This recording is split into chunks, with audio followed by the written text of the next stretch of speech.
In this video, we want to find the probability the bottles of a company are defective. We're given that 4% of the bottles produced by a company are defective. So we want to find the probability that 2 out of the 100 are defective. This is going to be a binomial distribution, the probability P being 0.04, since 4% of the bottles produced are defective. So we apply the binomial distribution here with P equals 0.04. Here K is going to be 2.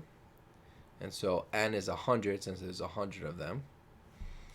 So we have 100, choose 2 times 0.04 squared times 0.96 raised to the 98th power. And that is equal to 0.145. Now to understand this formula, we have 2 of them that are defective and the other ones that are okay. So the other ones are good. We'll call that G. So how many of these good ones are there? Well, there's 98 of them. And the probability that each one is good is 0.96. So that's how we get 0.96 raised to the 98th power. And then we have 2 that are defective. The probability of each one being defective is 0.04. So we square that. So that's how we have that.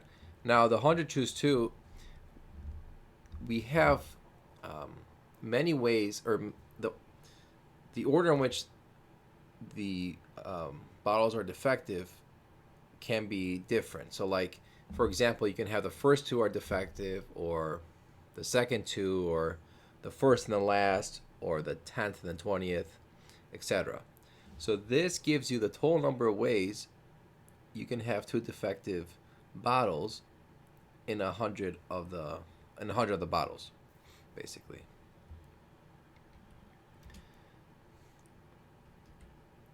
Now let's find the probability that more than 2 will be defective. Well, for this we want to use the complement rule. So more than 2, what is the opposite of more than 2?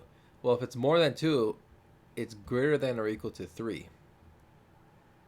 So when I do the complement of this, it's going to be less than 3. 1 minus the less than 3, which is the same thing as saying 1 minus the probability less than or equal to 2 are defective. Which I can break this up into cases of, well, if it's less than or equal to 2 are defective, then we have to look at when none are defective, 1 are defective, and 2 are defective. So the probability that 0 are defective, well, this is just 1 here. So it's just really 0.96 raised to the 100th power.